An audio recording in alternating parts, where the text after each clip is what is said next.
The inspiration for this article came from an unlikely source.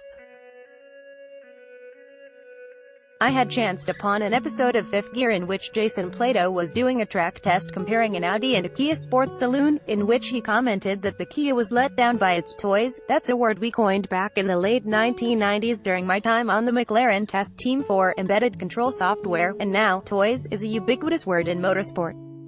McLaren had nicknames for most things, especially people: shaky, forks, well, hard, flymo, to name just a few. It was a nightmare, as you rarely knew people's proper names.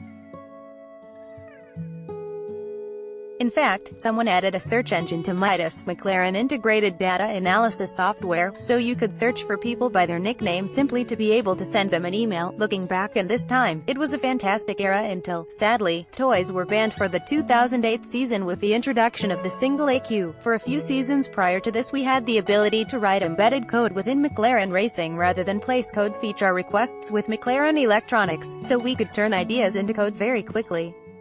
One of the earliest projects I remember was called RATLIN, or Rear Axle Torque Linearization. It was an unusual McLaren acronym as there was no M in it. We were testing at Barcelona and Mika Hakkinen was complaining that the downshifts were unsettling the car. Traction control was allowed back in F1 in 2001. I thought this was a very good idea at the time because it was impossible to police. If you can't stop it, then let everyone do it. Adrian Newey, who was at the test, said that he had seen the same problem at Williams but that Renault had fixed it somehow. Now this is what I loved best about my time in F1. A problem, or I should say challenge, presents itself and you have to act quickly to find a solution. This happens because, as you downshift and the clutch is re-engaged, the sudden increase in engine braking torque at the rear axle moves your dynamic brake balance rearward. The lower the gear, the worse the effect. This was still in the days of engines having barrel-based mapping rather than torque pedal mapping. So our solution was to use the gear-dependent throttle map facility and simply hold the throttle open slightly during the downshift, varying the amount for each gear.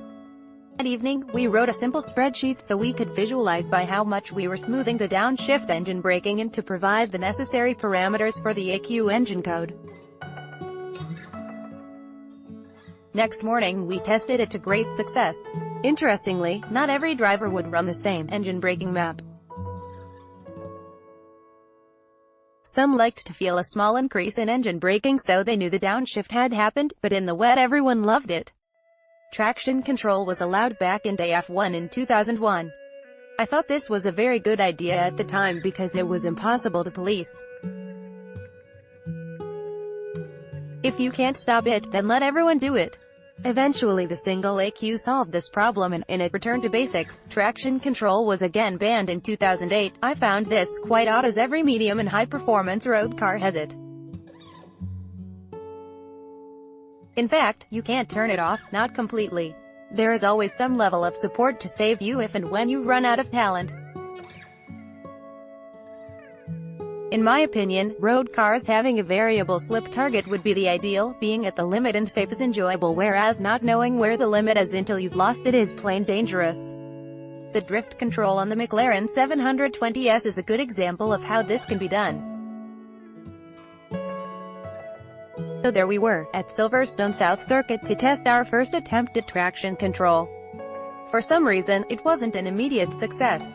The drivers felt it was holding them back and raising the slip target wasn't solving it. So Paddy Lowe suggested we try something simpler that he knew would work from past experience. It must have been a crude algorithm as the embedded guys weren't overly happy. But it worked a treat. The reason it worked so well was that it had one major failing. In the eyes of a control engineer, it didn't control very well to the set slip target. Normally, once traction control cuts in, there is no point adding more throttle as the AQ is actively controlling the rear wheel speed to a set slip target. The slip target is defined as the difference in the rear wheel speed calculated from the front wheel speed and the measured rear wheel speed. The front wheels don't slip when the car accelerates, so they give you the car's true speed and therefore a reference for rear slip. However, with our poor algorithm, if you gave it more throttle it effectively slightly raised the slip target. The drivers loved it because it gave them control over the nominal slip target set in the AQ. If they felt there was more grip and the set slip target was holding them back, they just pressed the throttle pedal a little more and were rewarded with a higher slip target. So all you had to do was select the appropriate slip target on the steering wheel traction control rotary switch for the worst grip level on the circuit and you could override it everywhere else. How perfect was that? You could never underperform. I have a suspicion we were probably the only team doing this because during wet races we had the highest wet tire wear of all the teams. We were using the tires to their max everywhere around the circuit, whereas if you were running to a fixed slip target you would most likely be underperforming for most of the circuit. Hamilton's reply was, well, it wasn't a problem last year, we had forgotten to mention our software solution and missed it out of the pre-season briefing. Another quick fix we implemented in 2007 was Snap. We had noticed that Lewis Hamilton always overlapped brake and throttle right as the beginning of braking. There are two negative consequences of doing this: increased brake wear and increased fuel consumption. So you have to start the race with a thicker brake stack, which is more weight in the wrong place, and more fuel, which also increases lap time. So we wrote some code to automatically cut the throttle above a certain brake pressure but still allow trail braking. The end note to this is quite amusing. The control engineers were so embarrassed at having such a poor controller in their suite of software that they wrote a new controller with perfect control to slip target and added code to replicate the throttle push-through. Control engineers always have to be in control. This all worked perfectly until the following year when all the gizmos were banned. Lewis brake and throttle overlap became a problem again.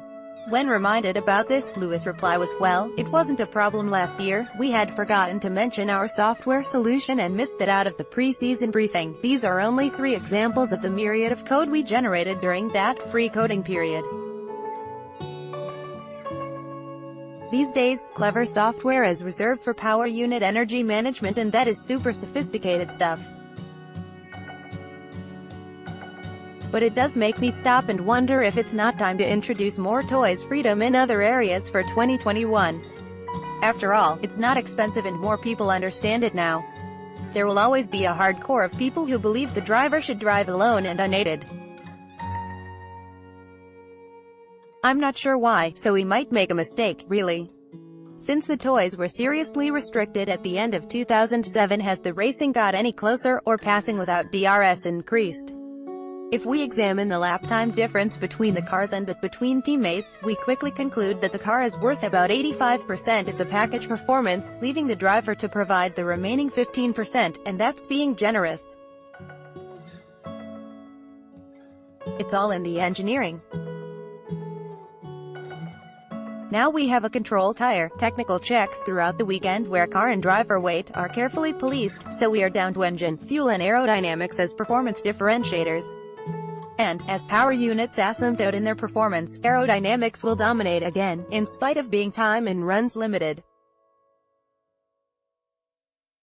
So why not add another variable? I'm sure the more variables the closer the racing will become as teams have to optimize across more areas of the performance package.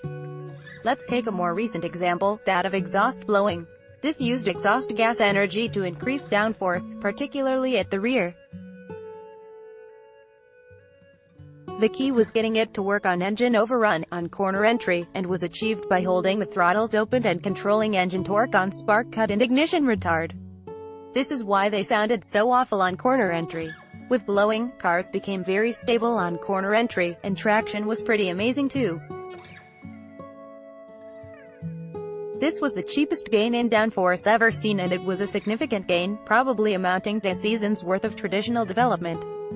When blowing was temporarily suspended, at the 2011 British Grand Prix, it became apparent that Williams had great aero but couldn't get blowing to work, McLaren had poor aero but were great at blowing, and Red Bull were okay at both. More variables, closer racing.